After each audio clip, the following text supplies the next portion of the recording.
time to rewind and check out this week's Judge Mathis Throwback.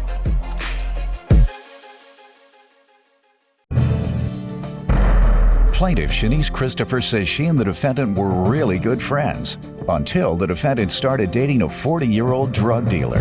Shanice claims despite the fact that the defendant was a former drug addict, her boyfriend fed her prescription pills like they were candy, and Shanice is suing her former friend for rent and a security deposit. Defendant Nicole Brady says she and Shanice were inseparable, and once she started dating her boyfriend, she stopped spending time with Shanice, and that's why she believes she's being sued. Nicole denies owing Shanice for anything, and she's countersuing for car damages. Start with you.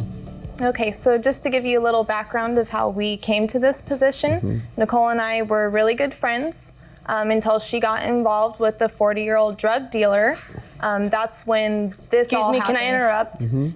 Your Honor, the only reason we're here today is because Shanice is jealous of my boyfriend Ernie, the relationship that me and him have. Me and Shanice used to be like joined at the hip, and as soon as I got a boyfriend, you know, I didn't come around as much, and I wasn't always around her. She doesn't have any other friends in Colorado. That's why she's doing this. How do you know she's jealous? Well, I just know the type of person that Shanice is. All right, so describe. Prove what you're saying. You're saying the woman is jealous of you and your boyfriend. Okay, she's jealous. I happen to think that she can do all right for herself. Okay, she would call me and yell at me, you know, when I wasn't home, if I wasn't there. I don't like your boyfriend.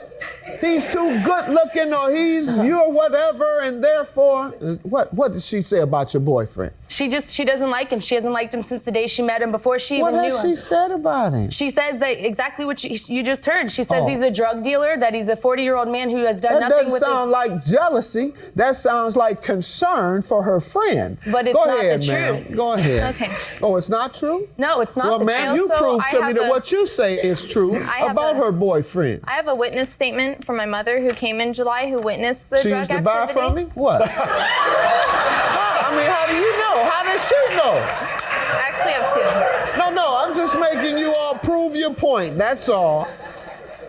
He actually came to her and asked her if she wanted to get high. And see? Y'all think I was on track. And it's in the what? statement. It's in the statement right there. And then what? That's my proof right there. Did your mother buy or say no? No, she didn't. Nicole was aware of the problems with her car, but this is about a car, ma'am. You read to me about this drug allegation. There's two parts in here. It says, as quoted by my mother, there is drug-related activity at the back of the house where Nicole established a relationship with Ernie. Ernie, who asked if I wanted to get high when she was sitting outside smoking a cigarette. He didn't ask if she wanted to buy any. One more comment about this, and then we're getting to the rent. Go ahead. Okay, on behalf of her mother moved here from California because she lost everything that she had, and she was moving into my bedroom that I was giving up for her because she had nothing left because she had a drug problem of her own. And there was a couple occasions that when Shanice was at work, her mother came and knocked on my door and said, "Nikki, if you need," and she was in tears, and said, "Nikki, if you need me, I will talk. I will go on behalf of you for court." Sure, because she I did. see the way Shanice is treating you. I see what she did. She's doing the same thing to me. So she told you that, and she sent a letter. Right. Who gave her a hit? That's what I'm gonna believe. All right, well, I don't believe neither one of you. She's not going to lie unless she's getting a hit for lying. Plaintiff Shanice Christopher says she and the defendant were really good friends until the defendant started dating a 40-year-old drug dealer who's with the defendant in court today. Go ahead, ma'am. What else do you want to tell me before we get to this rent? Okay, well, he was also at the time giving her OxyContin and Percocet, which she had told me she was previously addicted to in Florida. So this concerned me. This is right off the bat why I didn't like him. I was trying to protect her from her previous addiction. He was handing her these prescription pills not prescribed to her like candy, like he was her candy man. And where exactly is he getting them from? It got out of hand. It was going on in the house. And, I came out to Colorado. The house that you all rented together? Yes. Okay. And I came out to Colorado When did you to do all better. become roommates? We became roommates in May of this year. Okay. And who all lived there? It was myself, Nicole, and my boyfriend, Jeremy. And what about Brian, the guy who slept on the couch? And also Brian, the guy who slept on the couch. Who was he associated with? He's one of Jeremy's friends. My friend. And the guy on the couch wasn't paying anything. How many ways was the rent split? It was split 50-50. 50-50 doesn't make sense. If there's Thank four you. people, it has. Thank you. What do you mean? It was split between me and Jeremy and Nicole. Well, Sir. you just So said how it was does that split work? between the three of you. Yeah. State your name. I'm Jeremy Demani. I'm her boyfriend. At the time that we got the apartment, I was working. I was working just about 45, 50 hours a week. Oh, good. So you all started out yes. splitting it three ways. Exactly. How much did you pay? Okay. 3 ways is basically $750. $375. It wasn't split 3 ways. It was split right in half. Okay, why did you say it was 3 ways? Sit down. You've discredited your testimony. Let's get to the rent. How does she owe you for rent, ma'am? Okay. Well, as clearly stated in our lease, we are held liable. It's a legal document. We are binded No for. stuff. Go ahead, ma'am. We're held through May of 2011, and I have mine and her signature on this lease. Okay. It's per Colorado law. All right.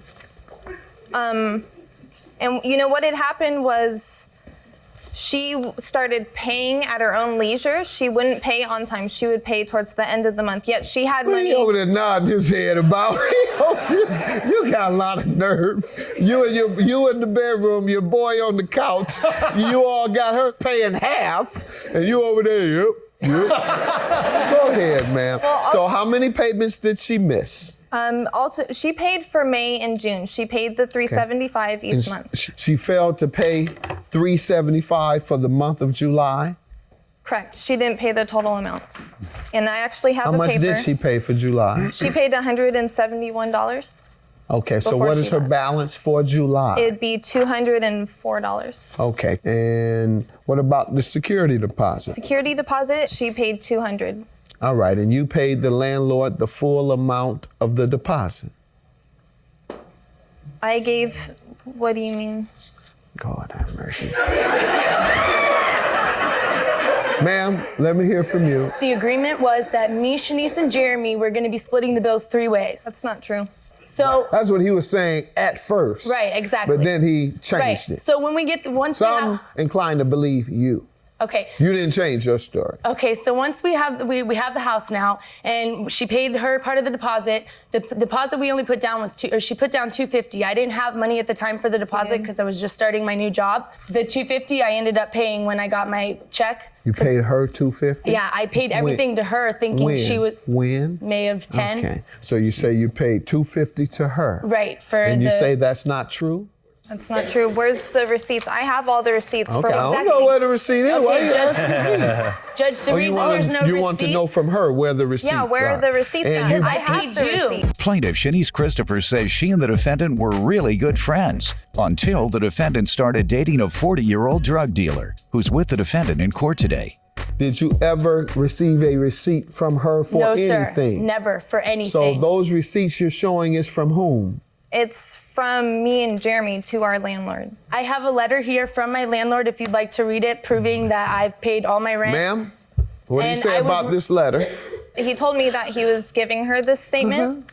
Well, he told me that he was going to write it for her or whatever. And he actually never sat down with the three of us, me, Jeremy, and Nicole, and discussed that she would be released from the lease. He never wrote us a new lease You agreement. said you talked to him about it. I talked to him about it because I So- wanted her out of the house because she wasn't Ma'am, paying. hold on. Let me remind you of what you just said 10 seconds ago. I spoke with the landlord about the letter he was writing. So you did speak with the landlord about her getting out of the lease. No, we did not. She about- said she did. You could have contradicted when you She talked said to she him. did. I'm not crazy. I just heard what she said. The letter says she is dismissed from the residential lease agreement on July 7th. So she owed you 7 days for July. And $375 divided by 30 days is what? $12.50 a day, Multiply that by 7. $87.50. $87.50 is what you owe in rent, ma'am. Now, let's get to the security deposit. You claim you gave her $250, so we're only talking about $50 difference. I'll grant you that. And that would be $137.50. $137.50.